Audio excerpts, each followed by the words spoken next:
The Sustainable Voice, bringing you big successes from small places worldwide.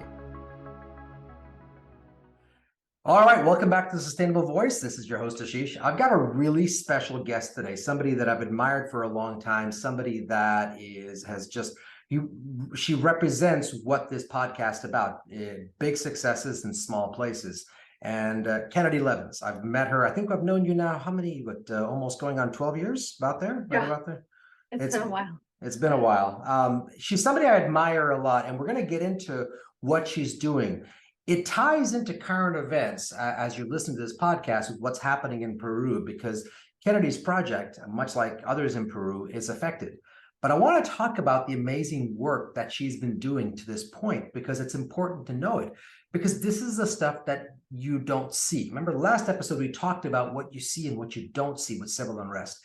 This is one of those things you don't see. I wanted to bring it to life for all of our listeners. So let's first of all jump into, Kennedy, your background. Tell me about you, because I love your story. Tell me how you got into this, what you were doing before, and how you got into this project. Yeah. Well, before this project, I was I was a very, very young adult, and didn't really. This is kind of this is it for me. This is all I've ever done. My story is that first time I went to Peru was when I was 17. It was with a teacher whose sister lived in Peru. And she took a group of us down there for a cultural immersion trip. And it just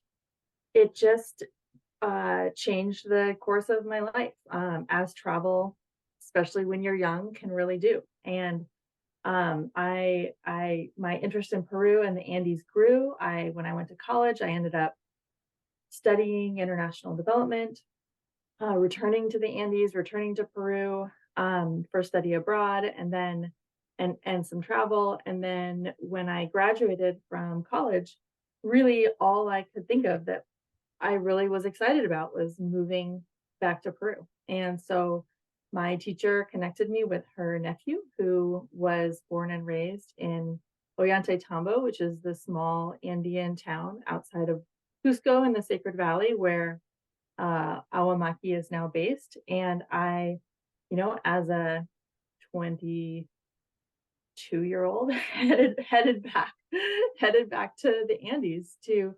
My original plan was to volunteer for 4 months, and I ended up staying and living for 4 years there, and still have one foot there always. Well, I have to tell you, because I've seen your project, and you mentioned Awamaki. So for our listeners, explain to everybody what Awamaki is and how did you start it? Yeah, absolutely. So when I was living in Peru, the organization that I showed up to volunteer with had been a great, strong project, and was suffering a little bit of a leadership and kind of political problems in the town where we were. And so it had this really fabulous project working with women artisans and girl artisans, so that they would keep weaving, because at the time, many women were in indigenous communities were not weaving anymore. They weren't teaching their daughters to weave. You could buy synthetic fabrics much more easily in factory made fabrics. And people didn't really, as the economy shifted away from a barter economy where weaving was basically a currency, towards a more monetary economy, people didn't really see the need anymore. And so the project that I was volunteering with was started to encourage women to keep weaving by, selling their weavings. And it was a great project, but was going through some challenges and eventually folded while I was there working with them. And so the artisans from that project and my Peruvian colleague from that project sort of said, well, why don't we start another nonprofit, to just keep doing what we're doing, because it's great, even though kind of the infrastructure isn't there for us as an organization. Like, we have a great project. And so I was like 24, and I was like, yeah, why not? Why not do that? Maybe I'll do this for a few months and then go do something else. And that was like, 15, 16 years ago. So, and that was Awamaki. And so once we We named the organization with the artisans. We started with a group of 10 artisans. Awa means loom and maki means hand. And together they, in Quechua, Awamaki is hand woven. So we just took out the Q and shortened it a little bit and made it Awamaki. And so that was the name we chose together with them. And really at that point, the project previously had really been about preserving the weaving tradition. And we really, my passion and what I felt and what I heard from our artisans as a real need was not just kind of preserving a tradition, but really making it economically vital to the community and giving the artisans an opportunity to participate in the modern economy and to earn a living, and to have those opportunities without leaving their community, without leaving their kids, without leaving their culture and their families and their farms and everything that they have there that they don't want to leave, but at the same time they need to they are so driven to build a better life for their kids and need to earn an income to be able to do that. Well, and I visited your projects, but before I jump into that, I got to remind everybody something that I said in an earlier episode, one of our first episodes. If I have guests on here who pronounce words amazingly well, like what Kenny just did, that means they really know their stuff. So, I mean, this is key. I have to tell you, so I visited Kennedy's project. We've been, involved in their project for again, 12 years. And I've been inspired because I met these women. I got to talk to these women. And it was, I remember two separate occasions that I got to them. The first one was when I first met them. I was sitting there, couldn't weave to save my life. And I was trying the weaving with them. And they were talking about the alpaca wool and what they were using. And of course, I'm making a fool of myself and basically cutting my fingers as I'm doing it. And these women are just going through, and it is amazing. And one of them, we've all talked about the phrase, it takes a village to raise the children. This is the truth. Something that one of your team members told me and explained to me that I'll never forget was about how these women could lose their land and what happens when their land gets threatened with somebody coming in and just trying to take advantage of them. Is that something that was on your mind when you started this, or was that something that developed as you were running this nonprofit, that, hey, this is a whole new set of problems that we could face and try to solve? That any kind of land insecurity. Yeah. No, I mean, I think we have experimented a lot with different kinds of support to offer the communities and to offer the artisans. From, we had a health arm at one point to, helping them with, any sort of land or legal issues in their community. And we have really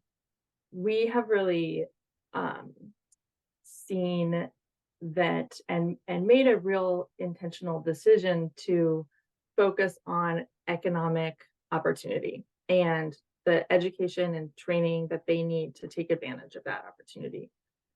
We are there as a resource, but like my belief is that with participation in the modern economy and with being able to earn a living and have financial independence, like you have so much more power and Right. in your community and in your family, and you are able to give that to your children and give them even more. So, we are always there as a resource for them if there are issues and they need, they want to ask for help, like navigating any kind of external systems. But our focus is really kind of laser on income and opportunity. Well, and I saw this firsthand. I have to tell you a really cool story. So this was something that, as we were actually, looking at when I was visiting these women, I could see just the empowerment, right? The entrepreneurship, the empowerment. I could see that they were being. Nobody was doing stuff for them. It was empowering them to learn how to be businesswomen, how to be independent, how to be powerful. And I have to tell you a really cool story. I have a friend of mine, and I was telling him about your project. This was a few, I think, about during the pandemic, actually. And we ended up starting an initiative very similar in Ecuador for Hmm. micro entrepreneurs, people who lost everything during the pandemic, and being able to help them to get back on their feet. He's a hotel owner, and I'm going to have him on one of our podcasts coming up soon as well. But he's a hotel owner in Ecuador, and he's basically these artisans, same thing. And I was showing him everything you were doing, all the video, the pictures. I shared all the conversations, because we had countless conversations when we first started working together. And it was beautiful, because it was, again, what I talked about last episode, it was the thing you don't see. It wasn't in your face saying, oh, look, this is Peru, this is Machu Picchu. This was something that was beautiful, that was being done under everybody's eyes, meaning that it was not there in front of you for the optics to say, oh, look, by the way, while you're in the Sacred Valley in Ollanta, come and see what this looks like. Come and see what micro entrepreneurship among these women looks like. Come and see what independence and empowerment looks like. Come and see what education and what that looks like, and how these women are inspiring others in their community. I noticed that right away. And I'll never forget, I was actually in Peru during the pandemic in 2021, and there were a bunch of women that were coming down from Huac Alto, and they were actually coming down, and you could tell that, they were obviously having a tough time, and obviously with lack of tourism, and they were facing the hardships that we all pray nobody ever faces, but the hardships that I would say have now made them even stronger because of that. So let's talk about that. What was the effect that COVID had? And I preface it by a story that I remember you and your colleagues told me about, one of these women walking 15 miles to pick up their kids when the school had just closed. Just the fact that, I mean, and it brings back the phrase, right? A mother's love is a mother's love. And I know that you're a new mom, a recently new mom as well. So I've got two kids, and my wife says the same thing: a mother's love is a mother's love. So when we talked about this, just the fact that it was, I don't know what I could describe. I was livid, I was annoyed, I was upset, but I was also amazed that these women would, in the height of what was about to be something that was so drawn out, just forgot what was happening to them and walked 15 miles. Anything you want to share, and can you tell me what did COVID do to these women from the beginning until when they got back to work? Yeah, it it is actually really interesting because well, for one thing, in Peru, here I feel like the shutdown was sudden, but it was a little bit, it kind of ramped up. And in Peru, it just was like one day everyone was like, why would we work remotely? And the next day, like it was all shut down. The airport was shut down, the flights, they gave 24-hour notice, tourists were fleeing, stranded, and it was just like night and day, from business as usual to the lockdown. And the lockdown there was really much more severe. I mean, they really had people like patrolling the roads and not letting transport by. Um, they it was very much more enforced that you couldn't leave your house, and or couldn't leave your village. And one thing that was heartbreaking and really really interesting is that the communities where we work, within, like, well within living memory, like, did not have public transportation, did not have a road to their communities, did not have cell phone service, maybe had one phone for the whole town that was operated uh, by a combination of satellite and solar power. you know um, they had, probably not satellite, what would it be, anyways, solar power, and I don't know how connected to the network, um didn't have, the school was the high school was built in 2001, the elementary schools were built in the late 90s, and so these, like, there are women like my age who remember living in a time that is not really very different than what happened during COVID, when all of a sudden, like, there was no tourism, there was no transport, and there was no school. And it was like, these are things that they have worked so hard for, and like fought to have in their communities, and fought to have access to the economy, and access to healthcare, and access to schools for their kids. That's not, shipping them, having to ship them away to a big city to live with godparents if they wanted them to be educated, and then being educated in a language, Spanish rather than Quechua, and then losing their Quechua and losing their traditional dress. Like, they have fought so hard to like bring their communities forward on their own terms, and all of that kind of just like disappeared overnight. And in a way, and that's why I say it's like so heartbreaking, is because it's like they have fought so hard to give their kids a different life, and they have worked so hard, and then all of a sudden, for reasons completely out of their control, like they're right back to where they started. But also, I think gave them like a resilience and like tools that that we didn't really necessarily have here, and they're like, well, like, we already grow a lot of our own food, like, let's grow more of it. Like, we have stopped working some of these fields because the men are working in tourism and we didn't need them, and like, let's plant them. And they had stopped doing some of the like really traditional communal labor parties where you trade, called a faina, and you trade labor among families to kind of help plant everybody's fields and help harvest everybody's fields. And they started doing that again, having more of these labor parties. And I don't, I'm not going to glorify like this, like back to the land, like, Yeah. it nobody wants to only be able to feed their kids potatoes, right? Like, that's not good for the kids, and that's Right. not good for them. But the truth is, like, that they did have these like really strong community traditions to fall back on. And in a way, like, these have already a very like isolationist community culture and are mistrustful of outsiders, and have these very tight-knit communities. Like, the word for community in Quechua is the same as the word for family. Like, it's indistinguishable. The people in your little village like are your family, and your family is your village. And so they already had that in place, which I think did help.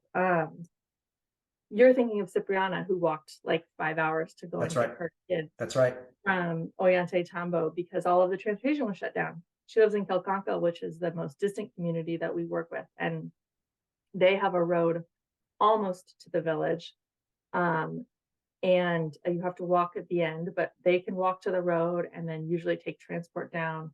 And she left at like 3 a.m.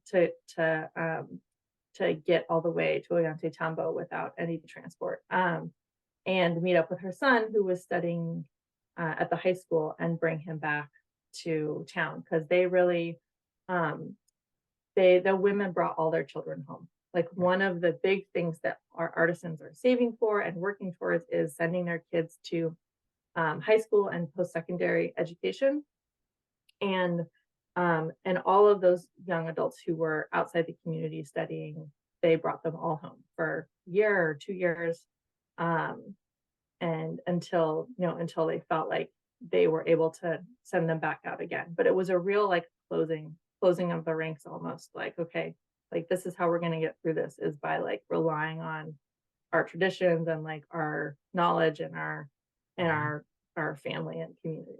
Well, and I noticed this actually, and it was amazing is the right word, because it was when I saw her Cipriana's story, I remember I saw it, and I remember I messaged you and I said, how can this be? How is it that we're here? And it's heartbreaking, but at the same time, I saw something amazing happening. Yeah, we're not going to glorify living off the land and whatnot, because I remember when it first happened, I had somebody say that to me, saying, well, they're living off the land. I looked at them and I said, do you even know what that means? Do you even know what living on the land means? Because this is not a John Steinbeck novel. This is not The Good Earth or The Good Earth. This is not that story.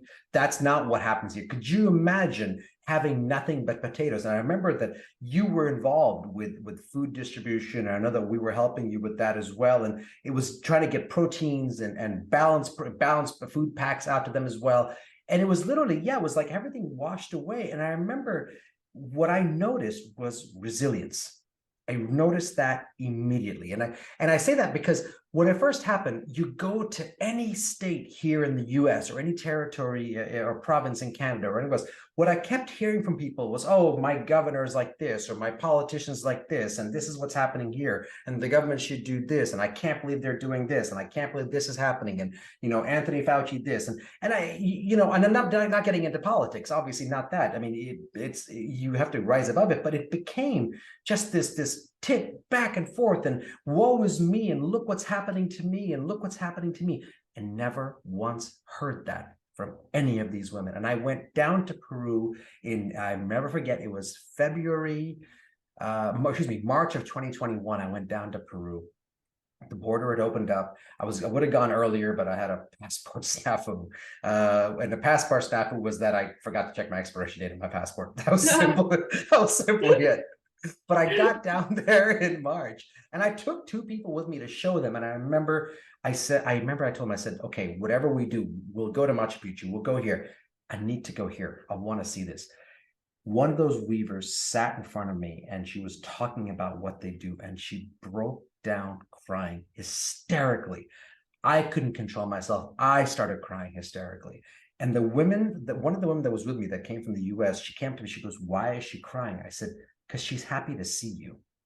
She's not sad because of what happened to her. She's thought, you listen to what she's telling you.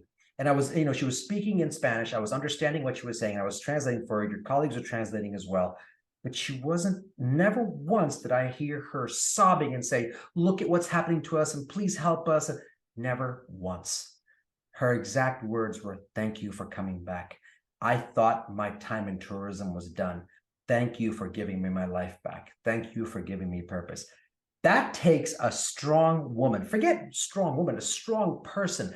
I can count on one hand how many people are that strong. And the fact that in the face of these odds, the fact that she gets up, feels vulnerable, and is not begging for anything, asking for anything, but is hysterical because she's happy to see somebody, because she's happy to see you. And I bring that up because that's the part that I was talking about in the last episode of this podcast, that this is what you don't see. When we have decisions being made about countries and borders and politics and everything else, and you hear all these news stories flying around on every digital arm out there under the sun, right? So whether it's a major news network, whether it's something else, whether it's an influencer, blogger, whatever the case may be, you've got these stories, and these stories are getting more and more sensationalized about what's happening in Peru right now with the civil unrest and everything else. This is what they don't see. This is what they don't see. And I would ask anybody who's listening to this podcast, if you write for these blogs, if you work for these networks, come with me to Peru. Let me show you firsthand how strong these women are. Come with me up to Ollanta. Let me show you what real character looks like. Let me show you how much your words hurt when you look at them. And let me show you how these women don't complain once. How your words make them stronger. They make them stronger. They make them more resilient. I mean, that's my sense. Kennedy, what do you think about that?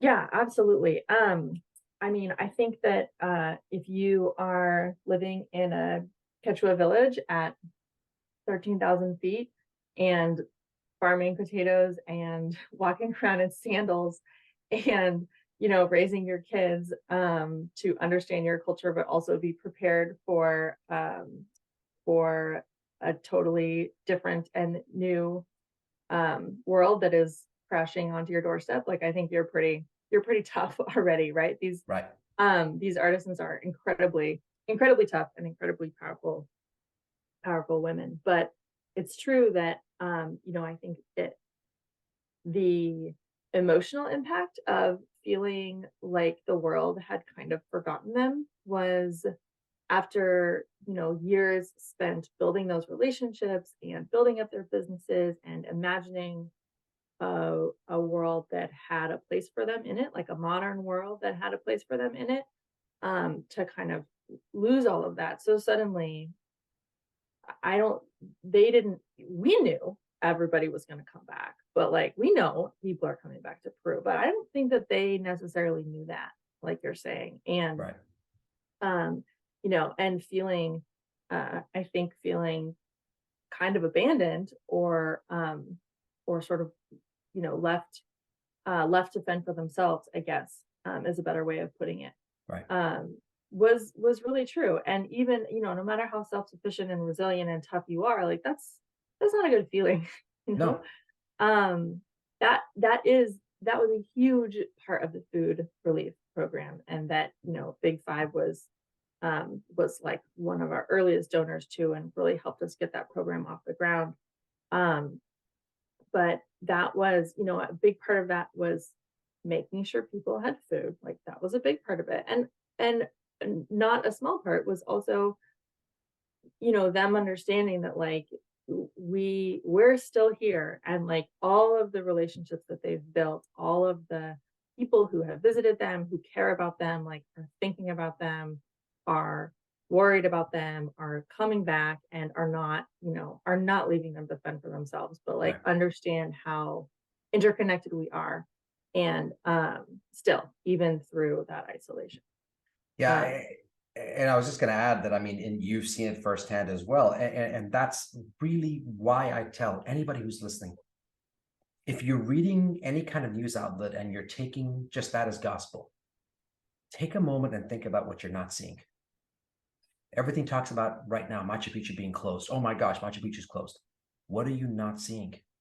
It's these amazingly strong women, and what they're doing, and what you've helped build, Kennedy, in terms of your time being there. Because I admire everything that you've done and your team has done. I remember when I first met you, I sat there and I got off the phone. I was gobsmacked. I said, this is what I've been looking for. I said, this is amazing.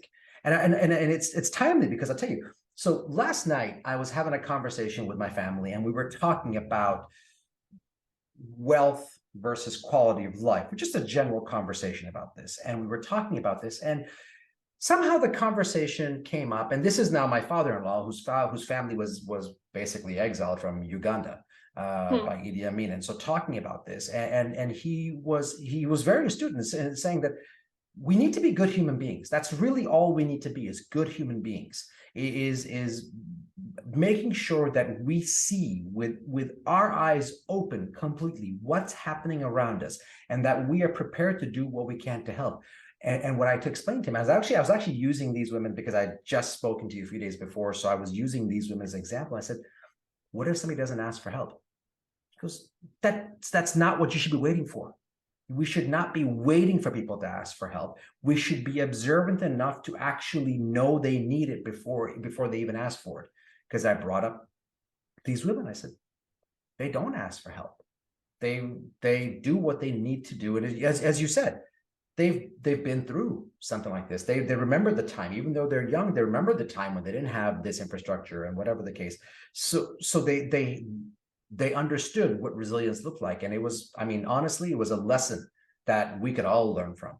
And I remember I was telling him about these women, and I just said, this is a casual conversation during dinner, just talking about this, and saying, look, yeah, by the way, I'm having a podcast with the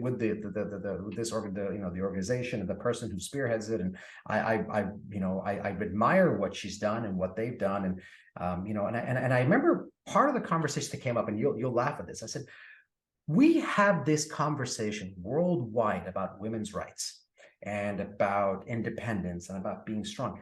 It's happening under our own noses in Peru, where you see this strength and independence and empowerment happening. Why are we not shining a bigger light on it? Right? Why are we not paying more attention? We're too busy focusing on what's happening, what's happening here, what's happening in Canada, what's happening in Europe, what about here? This is a great example. What do you, anything you want to add to that, or anything you want to share, agree or disagree with me? Well, I'm definitely not going to disagree with that. But yeah, it's true. I mean, it's the news is all like, I feel like these things in Peru have been, simmering for 6 weeks now. And every time it makes the news here, it's like, oh, protesters killed, and the military and this and that. But like on a day-to-day basis, and where we are every day, that's really not what it is. It's like people who are waiting, and who who, are waiting in line for gas, who are, going to the market early, who are just kind of waiting it out and trying to, especially after, what are we on now? Almost 3 years of Yeah. waiting Right. for things to return to normal, just kind of continuing to wait. And yeah, I think what you're seeing on the news about Peru, and all of the drama definitely doesn't capture what it's like on a day-to-day basis for people there who are not caught up in protests, or who are not throwing rocks on the road, but who are waiting for most of whom are kind of waiting to see how this plays out, hoping that their country can come to some kind of compromise. And those who are protesting and supporting the protests, I mean, I think also what you're not capturing is like how hard the past few years have been. It has been just so hard. I mean, Peru has had the highest mortality rate of any country in the world from COVID. It already had incredible inequality between Lima and the provinces. And I think at one point, this might not be true anymore, but at one point, I was doing some research and I found that the life expectancy in Lima is like 20 years longer than the life expectancy in rural Peru. I mean, it's just so stark. It is just a different world. And then throw in the pandemic and throw in inflation and all of the political changes. Even before this, things were pretty tumultuous, and people are just they don't know what else they can do, besides throw rocks in the road. And I don't think that they're capturing that side of things either. People who aren't just out there angry and burning things, but who are really just like don't see a way forward for themselves under the current situation. So, it's both, but definitely neither of those you are seeing Right. represented in the news stories here. Yeah, well said. And that's really what this is about. And that's why I wanted to have you on this episode, because it's again, it's what you don't see. This is the reality. When the pandemic first started, somebody talked to me about humanizing the soul, and I remember reading an article about that. I said, what does that actually mean? Humanizing the soul. What does that mean? And I remember reading a whole bunch of stuff. Some of it was just poetry, some of it was philosophy, some of it was political science, and some of it was, I swear, I think the author was on acid as they wrote it. So there was that too. So very insightful. Very insightful. Yes, exactly. But as you start pulling this forward, I started just breaking down those words. And it's funny, when you start breaking down those words, I started thinking about the word voiceless. People who have a voice, but it's not loud enough to be heard. Mm. So they have the same pains as everybody else. They have the same tears. They have the same pain. They have the same, the same cry, but you can't hear it. And I was just, as a matter of fact, just this morning, remember something that I said to somebody back in early 2022. They were talking about the pandemic and said, oh, and it was somebody in the travel industry and said, oh, it was really difficult and whatnot. And I stopped them and I said, for who? They go, what do you mean? I said, for who? He said, well, it was difficult for all of us in the travel industry. I said, hold on. The question is for who? I said, yes, it was difficult for you, but let's think about this. It was difficult for you in the sense that, yes, monetarily, financially. Were your kids at home and healthy? Was there warm food on the table? Was there a roof over your head? Did you get to still live some portion of your life the way you would? Meaning, did you get to watch Netflix, go outdoors? And I said, I'm not talking about privilege. I'm not talking about what you can and can't do. But did you at one point stop and think that perhaps this difficulty here was that I could open my eyes and look around and see, this is what I have been missing the last 20 years. While I was busy working, this is what I've been missing. And this person, who I respect, came back and said, you know what, you're right. This is what the pandemic gave us, is that the ability to open our eyes and go, we have a responsibility. And I don't want to get into morality and whatnot, but more so just a responsibility. And responsibility doesn't mean go and give donations. I'm not talking about that, but a responsibility to be aware, and just what my father-in-law said, which was basically, knowing when somebody needs help and when it's the right thing to do, not because they're asking or begging for it, and it should never get to that point, but because you're aware enough that that's there. What are your thoughts on, first of all, well, I mean, I think the author of that might have been on acid, so maybe it was insightful, but beyond that, what are your thoughts on that whole thought, that whole conversation about us here and what they had there? Yeah, I think that what you were saying about people being voiceless is interesting, because what you said is like they have the same, the same I don't remember exactly, but Pain. sort of the same pain, the same ideas, the same wishes. And it's not, I don't think that they are voiceless. It's that we are not really listening, I Right. think. And that kind of goes into what your father-in-law is saying, about how you really have to be listening. You have to be paying attention, right? Like the people in, who I've met in Peru, the artisans we work with in Peru, like they absolutely, have voices, and just, we're just not always listening, and the people in their own country aren't always listening, and that's a lot of what is happening right now in Peru is um is these two sides not really listening Yeah.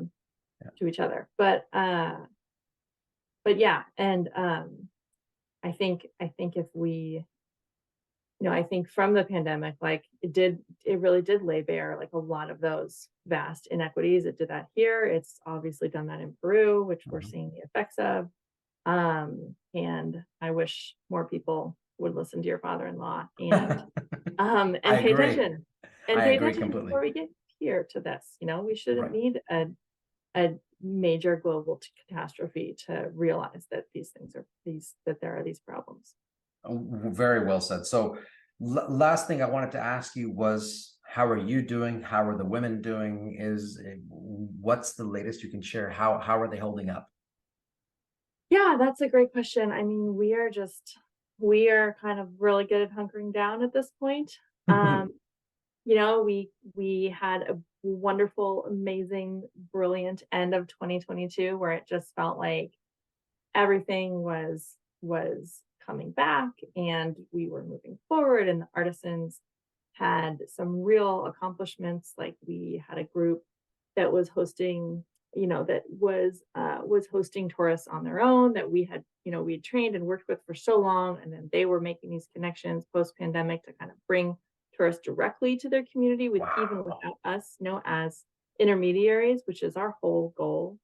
And so that was like a huge, that was like a wonderful accomplishment of theirs for us to see. And yeah, it really felt like things were coming back really strong. Peru was awesome. Peru is an amazing place to visit. And and people know that, and it felt like that was happening. And then come December with the protests, it's just been like another deep breath, another Mhm. step backwards, another like, all right, what can we do? Like here's what we were gonna do. Like now what can we do? How can we support the artisans? Like how can we keep building their business and building our business in given all of the constraints, and how long is this gonna last? Right. You said something that's really key. Oftentimes as kids, we get told, follow your dreams, no matter what happens to you. If you believe in something, follow it. No matter what roadblocks or obstruction comes in the way, you can't lose sight of the dream. You just described it.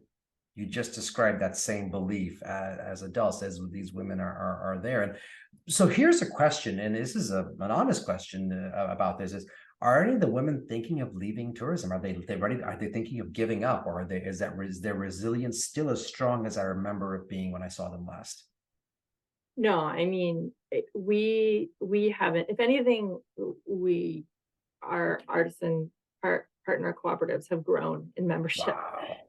There's really there is so much demand from them to, so much eagerness to be able to re-engage with the world, host tourists again in their communities.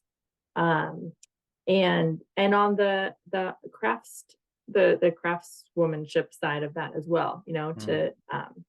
to be weaving and knitting and working to make things too, because because that really is, I think tourism is such a powerful economic force Right. that they can really use to build the community that they want, right? And the culture that they want in their own villages, where it's not something where they have to leave or their children have to leave in order to build a better life. Like it's something where they can really do that Right on their there. own terms in their own communities, um, and there is just not a lot of appetite for giving up on that um, because the alternative is subsistence agriculture or leaving, Right. Right. and that is not just moving, right? That's leaving your Your family home. Yeah. slash community slash culture, right? It's very different. Well, Um, go ahead. I'm sorry. Go ahead. Go ahead. yeah, no, it's just it's very different than here to just, you can just switch jobs and move, right? It's like Right. it's all very integrated.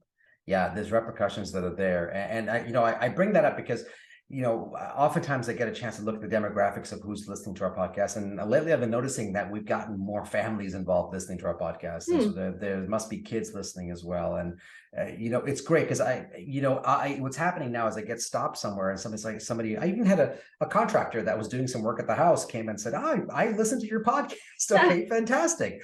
And so I've had children come up there with their families and say, I've heard this conversation. So when they're listening to this, what you just said is an important message for them, because you just illustrated for them, for our next generation, you just illustrated for them, and you and I both being parents, you illustrated for them what not giving up on a dream looks like. And for these women, it's like, as you said, what are my choices? What are my alternatives? This is still the best outcome, the best route. And what am I going to move to? What are my alternatives? They're not, the alternatives all have either dead ends or they're short roads. This is the only long game that I have. Is that a fair statement? Yeah, and what matches their values? Like, Right. what kind of life do they want to build for their kids? And it's, what they want is a really strong community that that values their culture and their language and their dress on their terms. Right. Right. Exactly right. Well, Kennedy, I can't thank you enough for being on this episode. Is there any parting comments or anything that you want to share that you think is not being said enough? I'm putting you on the spot. Yeah. Yeah. I mean, I think with regard to the situation in Peru, I think my overarching feeling is that Peru is not, it's not like a radical and violent country, right? Right. Not that any country maybe No. is, but Peru is not. And this is, this, this is like, Peruvians are peaceful and they work really hard and they are open to outsiders and they generally have a really well functioning economy um, and can welcome tourists safely um, and that for things to get to this point, one, there are really some deep issues of inequity and representation here, but also that most of Peru is not what you're seeing on the news right now. That's right. It's life as usual with some disruptions. But yeah, it's I'm hoping that we can return to, that people can be heard and that we can return to kind of a productive and healthier situation for everyone sooner rather than later. Well, and in the meantime, I'll end with this, that your organization and the women, we often hear the new phrase masterclass. Well, you're teaching one on resilience right now. All the women in Awamaki are teaching a masterclass on resiliency, and we should all be taking notes and paying attention because it's inspirational. It is absolutely flat out amazing. If anybody who's listening to this podcast wants to meet Kennedy, you can go ahead and contact us and we'll be able to put you in touch with her, because honestly, I met this woman 12 years ago and the conversation I had was probably one of the conversations of my life. And being able to actually go back and listen to what she had to say. And not a day goes by where I don't think about those women that we met down there and the vision behind it. And it's powerful. It's there. So thanks for listening. We'll be with you on the next episode. In the meantime, open everybody's eyes. Open your eyes. Don't wait for people to ask. Look and see what you can do. That's what I'll leave it with. Thanks for joining us. Thank you so much, Ash. Take care. Bye-bye. Thank you for listening to The Sustainable Voice.